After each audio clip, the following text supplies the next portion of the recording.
नमस्कार मेरे प्यारे दोस्तों, मैं वैभव एक बार फिर से आप सबका स्वागत करता हूं आपके अपने ऑनलाइन प्लेटफॉर्म पर। आप सभी मेरे भाई बहनों का बहुत बहुत स्वागत है। जल्दी से सारे लोग आ जाइए, फिर आज के सेशन की बुक शुरुआत करेंगे और करंट अफेयर और स्टैटिक जीके जीएस के कुछ बहुत ही महत्वपूर्ण प्रश्नों को करने वाले हैं, जो कि आपके एग्जाम के लिए काफी इंपॉर्टेंट हो सकते हैं। तो चलिए शुरू करेंगे आज की क्लास को। और पहला प्रश्न आपके सामने है, दिल्ली में 1 अप्रैल 2025 से कितने साल से अधिक पुरानी गाड़ियों को पेट्रोल पंप पर तेल नहीं दिया जाएगा। तो एक तरीके से अगर हम लोग बात करेंगे तो दिल्ली में पुरानी गाड़ियों को बैन करने के लिए ऐसा नियम लगाया जा रहा है। तो कितने साल पुरानी गाड़ियां हैं जिनको तेल ही नहीं मिलेगा, तेल नहीं मिलेगा तो अपने आप वो क्या हो जाएंगी, जहां है वहां की वहीं रह जाएंगी। क्या हो जाएगा, तो अगर हम लोग बात करेंगे दिल्ली में 1 अप्रैल 2025 से कितने साल से अधिक पुरानी गाड़ियों को पेट्रोल पंप पर तेल नहीं दिया जाएगा। 10 साल, 15 साल, 20 साल, 25 साल। तो क्या हो जाएगा करेक्ट आंसर। आंसर हम लोग कर देंगे ऑप्शन संख्या, क्या हो जाएगा ऑप्शन संख्या आप आंसर कर दोगे बी, 15 साल। ठीक है। अब 1 अप्रैल 2025 से 15 साल से जो पुरानी गाड़ियां हैं उनको दिल्ली में पेट्रोल पंप पर तेल नहीं दिया जाएगा। कारण क्या है कि पुरानी गाड़ियों को अब क्या करना है, बंद करना है, रोकना है, ताकि प्रदूषण कम हो सके दिल्ली में। ऑप्शन संख्या क्या हो जाएगा, बी बिल्कुल करेक्ट हो जाएगा। दिल्ली में अगर हम लोग बात करें तो दिल्ली में अभी महिला मुख्यमंत्री बनी है, क्या नाम है उनका, तो आप आंसर कर दोगे रेखा शर्मा। ठीक है, कौन है, तो रेखा शर्मा नहीं, रेखा गुप्ता। ठीक है, शर्मा अगर हम लोग बात करेंगे तो शर्मा तो महिला आयोग की अध्यक्ष थी। ठीक है, क्या हो जाएगा रेखा गुप्ता। ठीक है, तो दिल्ली की सीएम कौन है, तो अगर हम लोग बात करेंगे क्या हो जाएगा, तो रेखा गुप्ता जो है ये वर्तमान में सीएम है। ठीक है, और इनसे पहले अगर हम लोग बात करेंगे तो आतिशी जो है वो भी महिला मुख्यमंत्री थी दिल्ली की। ठीक है, याद रखिएगा ऑप्शन संख्या क्या हो जाएगा, बी बिल्कुल करेक्ट हो जाएगा। ठीक है, आगे बढ़ेंगे अगले प्रश्न की तरफ। हाल ही में किस अंतरिक्ष एजेंसी ने ब्रह्मांड की उत्पत्ति का अध्ययन करने के लिए स्फेयर एक्स दूरबीन को लॉन्च किया है। नासा ने, इसरो ने, जाक्सा ने या फिर रॉसकॉस्मॉस ने। क्या हो जाएगा, तो बताइएगा इस प्रश्न का आंसर। अच्छा, अगर हम लोग ब्रह्मांड की उत्पत्ति की बात करें तो ब्रह्मांड की उत्पत्ति के संदर्भ में आपसे बार बार प्रश्न पूछा जाता है, बहुत ही महत्वपूर्ण है कि ब्रह्मांड की उत्पत्ति का सबसे अच्छा सिद्धांत कौन सा माना जाता है। ठीक है, सबसे उल्लेखनीय या फिर कहें सबसे महत्वपूर्ण सिद्धांत कौन सा माना जाता है। तो आप आंसर क्या करोगे, तो आप आंसर कर दोगे बिग बैंग थ्योरी। ठीक है, कौन सा, तो बिग बैंग थ्योरी जो है तो ये ब्रह्मांड की उत्पत्ति का सबसे अच्छा सिद्धांत माना जाता है, जिसको हम लोग और क्या करते हैं, जिसको हम लोग महाविस्फोटक सिद्धांत भी कहते हैं। ठीक है, क्या करते हैं, जिसको हम लोग महाविस्फोटक सिद्धांत भी कहते हैं। और आपसे पूछा जाता है कि महाविस्फोटक सिद्धांत बिग बैंग थ्योरी किसने दिया है, तो आप आंसर क्या करोगे, तो आप आंसर करते हो जॉर्ज लेमाइत्रे करते हो। ठीक है, किसको, तो जॉर्ज लेमाइत्रे। ठीक है, क्या हो जाएगा, तो जॉर्ज लेमाइत्रे। ठीक है, या फिर कहीं कहीं आपको लेमेंतेयर भी लिखा मिलता है। तो लेमाइत्रे या लेमेंतेयर जो है, इन्होंने महाविस्फोटक सिद्धांत बिग बैंग थ्योरी प्रस्तुत किया था, जो कि ब्रह्मांड की उत्पत्ति का सबसे अच्छा सिद्धांत माना जाता है। ठीक है, अब हम लोग बात करें तो ब्रह्मांड की उत्पत्ति का अध्ययन करने के लिए स्फेयर एक्स दूरबीन को किसने लॉन्च किया, तो आप आंसर कर दोगे नासा। नासा जो है ये अमेरिका की अंतरिक्ष एजेंसी है और इसकी स्थापना कब हुई थी, 1958 में, 1958 में इसकी स्थापना की गई थी नासा की। ठीक है, अच्छा अपने यहाँ अगर हम लोग भारत में बात करेंगे तो भारत में अपने यहाँ डीआरडीओ की स्थापना हुई थी। ठीक है, भारत में अगर हम लोग बात करेंगे तो डीआरडीओ की स्थापना 1958 में हुई रही है। और यहाँ पर हम लोग बात करें तो अमेरिका की जो अंतरिक्ष एजेंसी है नासा, इसकी स्थापना भी 1958 में हो रही है। दूसरे प्रश्न का क्या हो जाएगा, ऑप्शन संख्या ये बिल्कुल करेक्ट हो जाएगा। आगे बढ़ेंगे अगले प्रश्न की तरफ। हाल ही में उत्तर प्रदेश के मुख्यमंत्री योगी आदित्यनाथ ने किस जिले में पहले स्मार्ट सिटी अस्पताल और पैथोलॉजी सेंटर का उद्घाटन किया है, बताइएगा क्या हो जाएगा इस प्रश्न का आंसर। तीसरे प्रश्न की बात करेंगे। हाल ही में उत्तर प्रदेश के मुख्यमंत्री योगी आदित्यनाथ ने किस जिले में पहले स्मार्ट सिटी अस्पताल और पैथोलॉजी सेंटर का उद्घाटन किया, अयोध्या, वाराणसी, गाजियाबाद, झांसी। तीसरे प्रश्न की बात करेंगे, क्या हो जाएगा करेक्ट आंसर। तीसरे प्रश्न की बात करेंगे, क्या हो जाएगा, हाल ही में उत्तर प्रदेश के जो मुख्यमंत्री हैं इन्होंने कहाँ पर पहले स्मार्ट, अब पहला है तो आपके लिए महत्वपूर्ण हो जाएगा, क्या आंसर कर दोगे, तो आंसर कर दोगे आप लोग ऑप्शन संख्या डी, झांसी। ठीक है, कहाँ पर, आप आंसर कर दोगे झांसी। ठीक है, याद रखिएगा झांसी। ठीक है, ऑप्शन संख्या क्या आ जाएगा, तो डी बिल्कुल एकदम करेक्ट हो जाएगा। क्लियर है। झांसी में अगर हम लोग बात करें, झांसी रेलवे स्टेशन का नाम बदल करके रानी लक्ष्मीबाई के नाम पर कर दिया गया है। ठीक है, वीरांगना रानी लक्ष्मीबाई रेलवे स्टेशन नाम कर दिया गया झांसी रेलवे स्टेशन का। ठीक है, याद रखेंगे। और आपको पता है कि 1857 की क्रांति में अगर हम लोग बात करें, 1857 की क्रांति में झांसी से रानी लक्ष्मीबाई ने नेतृत्व किया था। ठीक है, 1857 की क्रांति में यहाँ से झांसी से किसने, तो रानी लक्ष्मीबाई ने नेतृत्व किया था। अच्छा, जरा आप लोग मुझे कमेंट करके बताओ कि 1857 की क्रांति की जब क्रांति हुई थी तो झांसी से नेतृत्व तो लक्ष्मीबाई ने किया था, लेकिन लक्ष्मीबाई के विरोध में अगर हम लोग बात करेंगे, अपोजिट में कौन सा अंग्रेज जो है लेफ्टिनेंट था, बताइएगा। तो कौन सा अंग्रेज अधिकारी था जिसका सामना लक्ष्मीबाई से हुआ था, तो उस अंग्रेज अधिकारी का आपको नाम बताना है जो 1857 की क्रांति में झांसी के विद्रोह को दमन करने का काम कर रहा था। चलिए अगले प्रश्न की बात करेंगे। हाल ही में जारी सिप्री की रिपोर्ट के अनुसार 2020 से लेकर के 24 के दौरान दुनिया में प्रमुख हथियारों का सबसे बड़ा आयातक देश कौन बन गया? बताइएगा क्या हो जाएगा। चौथे प्रश्न की बात करेंगे। तो सिप्री की रिपोर्ट के अनुसार अभी सिप्री ने अपनी रिपोर्ट जारी की है और इसके अनुसार 2020 से लेकर के 24 के दौरान अगर हम लोग बात करें तो विश्व में सबसे बड़ा हथियारों का आयातक देश कौन सा है? रूस है, यूक्रेन है, भारत है या फिर सऊदी अरब है? क्या आंसर कर दोगे? क्या आंसर करिएगा। चौथे प्रश्न की बात करेंगे तो सबसे बड़ा जो आयातक देश है वो है यूक्रेन। आपको पता है यूक्रेन और रूस का लंबे समय से युद्ध चल रहा है। ठीक है, यूक्रेन की राजधानी क्या हो जाएगी? तो राजधानी आप कह दोगे कीव है। यूक्रेन की राजधानी क्या हो जाएगा? कीव है। और मुद्रा अगर हम लोग बात करेंगे तो मुद्रा आप कह दोगे रिबनिया है। ठीक है, यूक्रेन की राजधानी क्या है? कीव है और मुद्रा क्या हो जाएगा? रिबनिया है। ठीक है, यूक्रेन को याद रखिएगा विश्व का क्या करते हैं? तो विश्व का रोटी का डलिया भी कहते हैं। ठीक है, क्या करते हैं? तो यूक्रेन की अगर हम लोग बात करें तो रोटी की डलिया भी कहते हैं। किसको? यूक्रेन को कहते हैं। रोटी की डलिया किसको कहते हैं? यूक्रेन को कहते हैं, याद रखेंगे। ऑप्शन संख्या क्या हो जाएगा? तो बी बिल्कुल करेक्ट आंसर हो जाएगा। ठीक है, आगे बढ़ेगा अगले प्रश्न की तरफ। हाल ही में भारत और किस देश की नौसेनाओं के द्वारा संयुक्त अभ्यास बोंगो सागर 2025? बताइएगा बोंगो सागर 2025 अभ्यास किसके किसके बीच में हुआ है? तो एक तो भारत है और किसके बीच में बोंगो सागर अभ्यास? भारत और किस देश के बीच में हुआ है? क्या आंसर करिएगा? श्रीलंका, नेपाल, मालदीव, बांग्लादेश। तो आंसर क्या कर दोगे? तो आंसर कर दोगे ऑप्शन संख्या डी, बांग्लादेश। ठीक है, बांग्लादेश। अच्छा, बांग्लादेश की अगर हम लोग बात करें तो बांग्लादेश से देखो बहुत सारे प्रश्न बन जाते हैं। एक तो याद रखिएगा बांग्लादेश जो है ये 1971 में 1971 में आज़ाद हुआ है। ठीक है, अगर हम लोग बात करें तो इससे पहले ये पूर्वी पाकिस्तान था और 1971 में 1971 में क्या हो रहा है? बांग्लादेश स्वतंत्र हो रहा है, एक नया देश बन रहा है। ठीक है, बांग्लादेश की राजधानी क्या हो जाएगी? तो राजधानी आप कहोगे ढाका है और मुद्रा यहाँ की क्या है? तो मुद्रा यहाँ की टका है। बांग्लादेश की राजधानी ढाका और मुद्रा क्या है? टका है। संसद की अगर हम लोग बात करेंगे तो संसद का नाम क्या है? तो जातीय संसद है। बांग्लादेश की संसद का नाम क्या है? तो जातीय संसद है। ठीक है, और भारत और बांग्लादेश के बीच में आपको याद रखना है संप्रीति अभ्यास होता है। ठीक है, बोंगो सागर अभ्यास होता है, संप्रीति अभ्यास होता है, बोंगो सागर अभ्यास होता है। ठीक है, ये दोनों अभ्यास किसके बीच में? तो भारत और बांग्लादेश के बीच में होते हैं। ठीक है, भारत जो है वो बांग्लादेश के साथ अगर हम लोग बात करें तो 6 दिसंबर को क्या करता है? तो मैत्री दिवस मनाता है। ठीक है, क्या करते हैं? तो 6 दिसंबर को अगर हम लोग बात करेंगे तो भारत बांग्लादेश के साथ क्या करता है? तो मैत्री दिवस मनाता है। ठीक है, बांग्लादेश में गंगा नदी को क्या करते हैं? तो बांग्लादेश में गंगा नदी को पद्मा के नाम से जानते हैं। बांग्लादेश में गंगा नदी को पद्मा के नाम से जानते हैं। और अगर ब्रह्मपुत्र नदी की बात करेंगे तो ब्रह्मपुत्र नदी को जमुना के नाम से जानते हैं। ठीक है, ब्रह्मपुत्र की बात करेंगे तो ब्रह्मपुत्र नदी को, ठीक है, क्या करेंगे? तो अगर हम लोग बात करेंगे किसकी? ब्रह्मपुत्र नदी की बात करेंगे, ब्रह्मपुत्र नदी को क्या हो जाएगा? तो जमुना के नाम से जानते हैं। ठीक है, तो बांग्लादेश हमारा करेक्ट आंसर हो जाएगा। ऑप्शन संख्या क्या कर दोगे? तो डी आंसर कर दोगे। ठीक, आगे बढ़ेगा अगले प्रश्न की तरफ चलेंगे। हाल ही में शुरू एसबीआई की अस्मिता ऋण योजना के तहत किन महिलाओं को बिना गारंटी के कम ब्याज दर से ऋण प्रदान किया जाएगा? छठवें प्रश्न की बात करेंगे, क्या हो जाएगा? तो अभी हाल ही में एसबीआई की अस्मिता ऋण योजना, आपसे डायरेक्ट प्रश्न पूछा जा सकता है कि जो अस्मिता ऋण योजना है तो ये किसके द्वारा शुरू की जा रही है? तो आपको आंसर करना होगा एसबीआई के द्वारा। तो एसबीआई के द्वारा अस्मिता ऋण योजना शुरू की गई है और इसमें महिलाओं को अगर हम लोग बात करेंगे तो बिना गारंटी के कम ब्याज दर से ऋण प्रदान किया जाएगा। तो कौन सी महिलाओं को? इस प्रश्न का आंसर करना है। छठवें प्रश्न की बात करेंगे, गरीब महिलाओं को, जनजातीय महिलाओं को, महिला उद्यमियों को, या फिर इनमें से कोई नहीं। तो करेक्ट आंसर क्या हो जाएगा? महिला उद्यमियों को। ऑप्शन संख्या सी बिल्कुल करेक्ट हो जाएगा। State bank of India. ठीक है, एसबीआई की अगर हम लोग बात करें तो एसबीआई का राष्ट्रीयकरण कब हो रहा है? तो आप आंसर कर दोगे 1955 में। 1955 में एसबीआई का राष्ट्रीयकरण हो रहा है। ठीक है, कब हो रहा है? तो 1955 में, 1955 में एसबीआई का राष्ट्रीयकरण किया गया था। ठीक है, चलिए आगे बढ़ेंगे अगले प्रश्न की तरफ। हाल ही में प्रधानमंत्री नरेंद्र मोदी ने किस देश में अटल बिहारी वाजपेयी लोक सेवा एवं नवाचार संस्थान का उद्घाटन किया? बताइएगा क्या हो जाएगा? तो अगर आपसे पूछा जाए कि उद्घाटन किसने किया था, आप आंसर करोगे प्रधानमंत्री नरेंद्र मोदी ने किया है।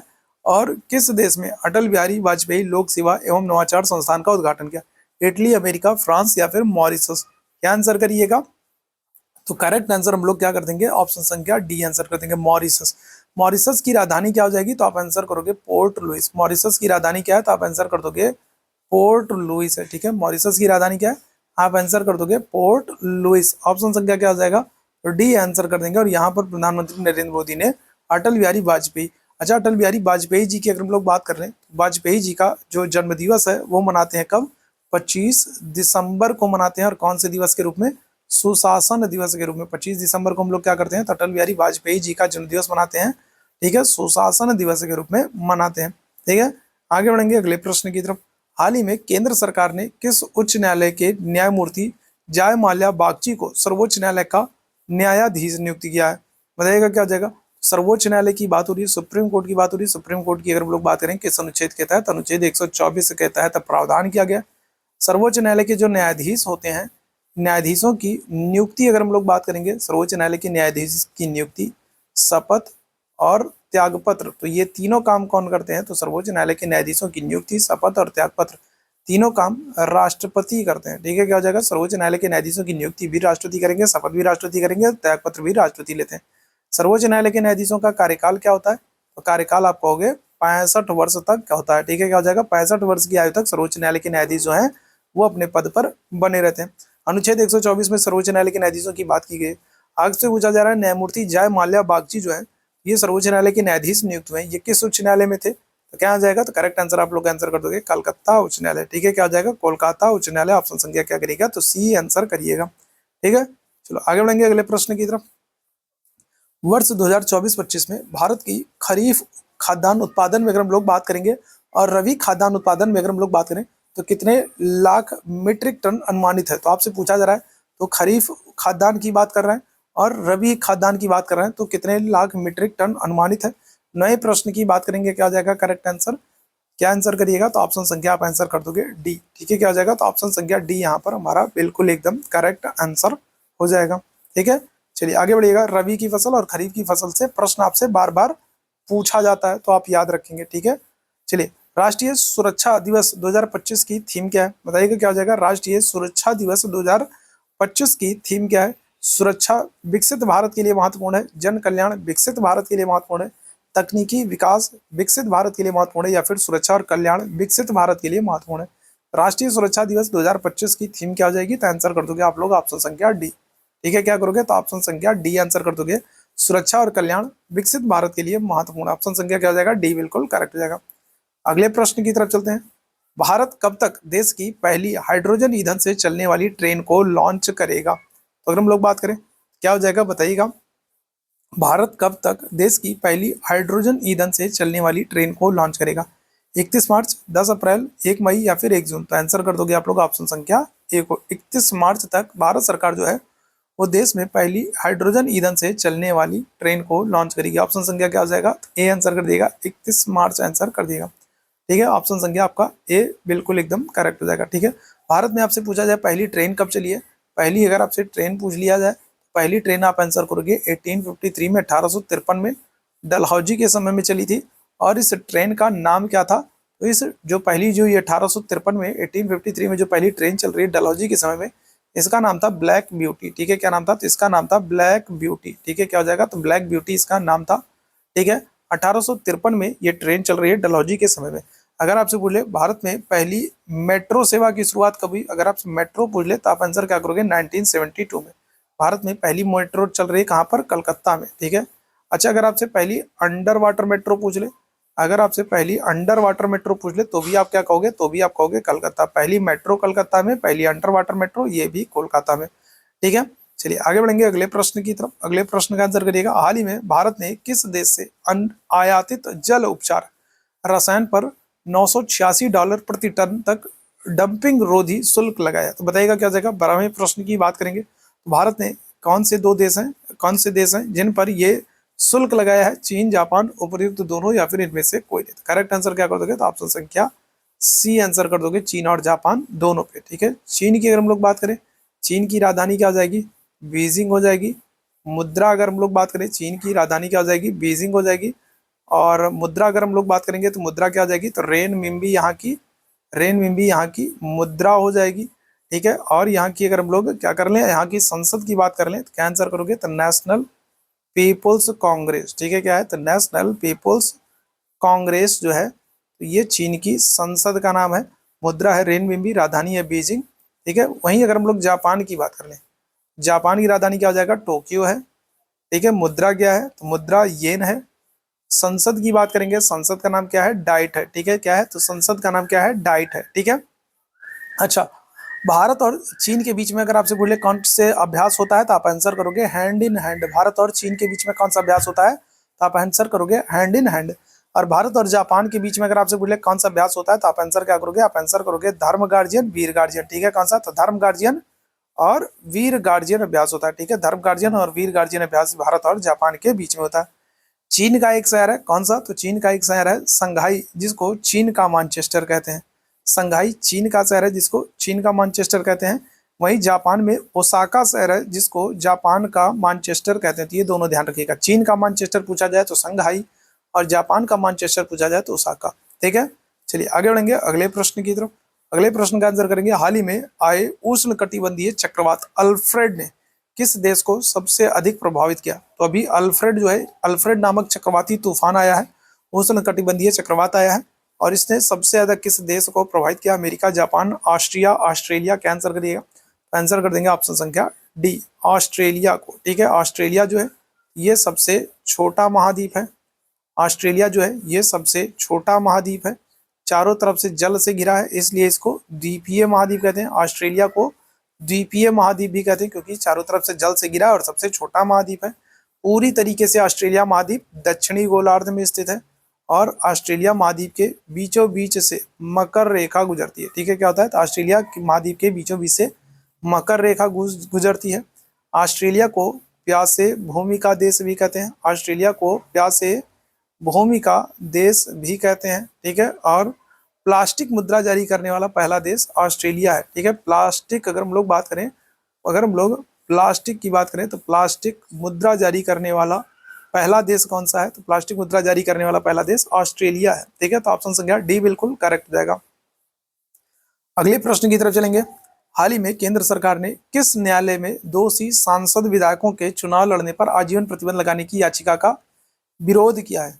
ठीक है, बताइएगा क्या हो जाएगा, तो हाल ही में केंद्र सरकार ने किस न्यायालय में दोषी सांसदों विधायकों के चुनाव लड़ने पर आजीवन प्रतिबंध लगाने का विरोध किया, तो कौन सा उच्च न्यायालय हो जाएगा, क्या हो जाएगा, इस प्रश्न का आंसर क्या करेंगे, चलिए जल्दी से बताइएगा। तो करेक्ट आंसर हो जाएगा सुप्रीम कोर्ट। ठीक है, क्या हो जाएगा, तो सुप्रीम कोर्ट ने एक डिसीजन दिया था, जिसमें कहा था कि ऐसे सांसद और विधायक जो लोग जो दोषी हैं या फिर किसी भी अपराध में संलिप्त पाए जा रहे हैं, तो उनके क्या हो जाए, तो उनके चुनाव लड़ने पर आजीवन प्रतिबंध लगा जाए। तो इसका विरोध किया किसने, केंद्र सरकार ने। ऑप्शन संख्या क्या हो जाएगा, डी बिल्कुल करेक्ट हो जाएगा। ठीक है, ऑप्शन संख्या डी। अभी आपको कमेंट करके बताना है कि वर्तमान में सुप्रीम कोर्ट के मुख्य न्यायाधीश कौन है, तो ये आप लोग मुझे फटाफट कमेंट करके बताओ। सुप्रीम कोर्ट में अगर हम लोग बात करें, तो एक मुख्य न्यायाधीश है वर्तमान में, और 33 अन्य न्यायाधीश होते हैं।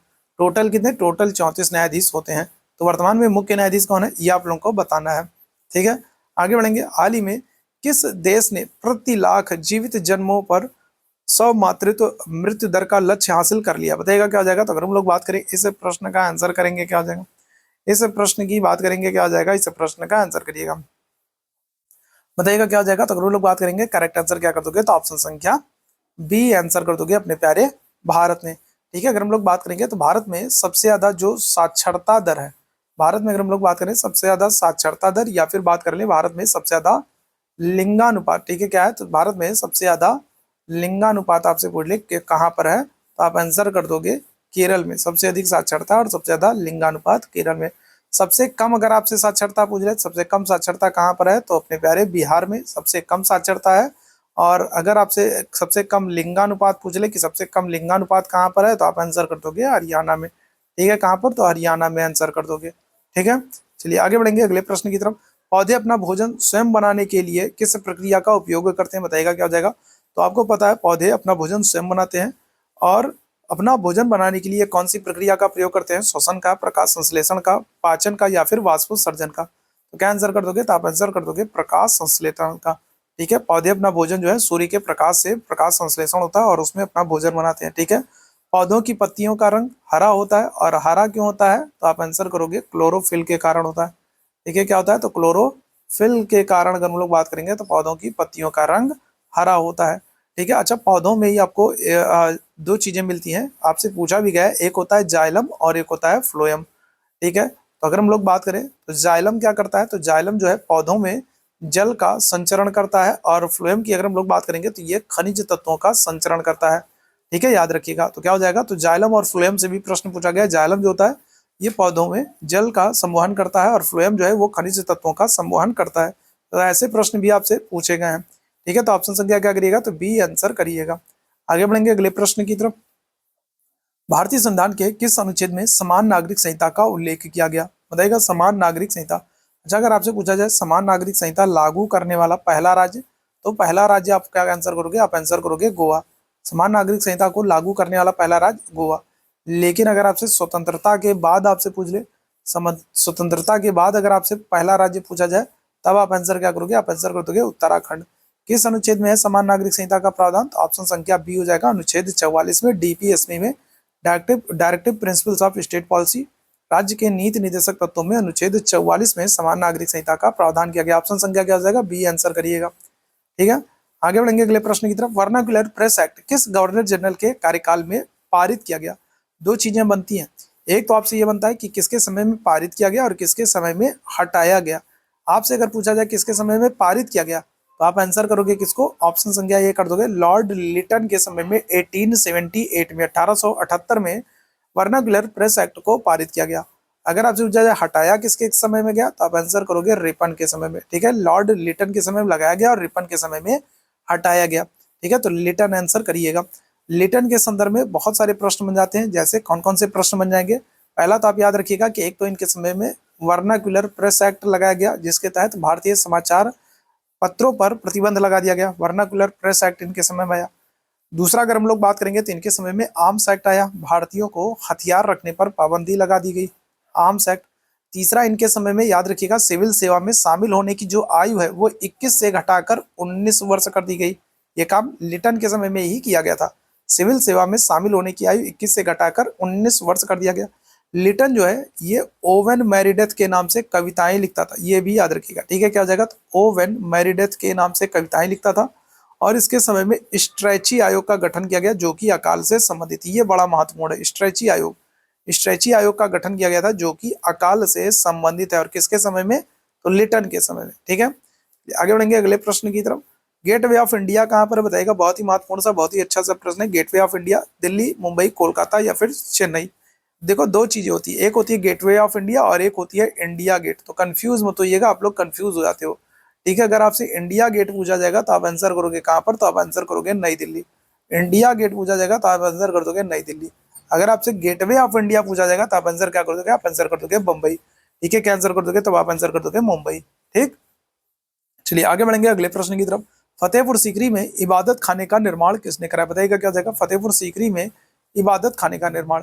देखो फतेहपुर सीकरी जो है, अगर हम लोग बात करें फतेहपुर सीकरी जो है, तो फतेहपुर सीकरी का निर्माण किसने कराया था? तो फतेहपुर सीकरी का निर्माण कराया था अकबर ने। ठीक है, और किसके उपलक्ष्य में कराया था? तो याद रखिएगा गुजरात विजय के उपलक्ष्य में। ठीक है, कौन से? तो गुजरात विजय के उपलक्ष्य में अकबर ने फतेहपुर सीकरी का निर्माण कराया था।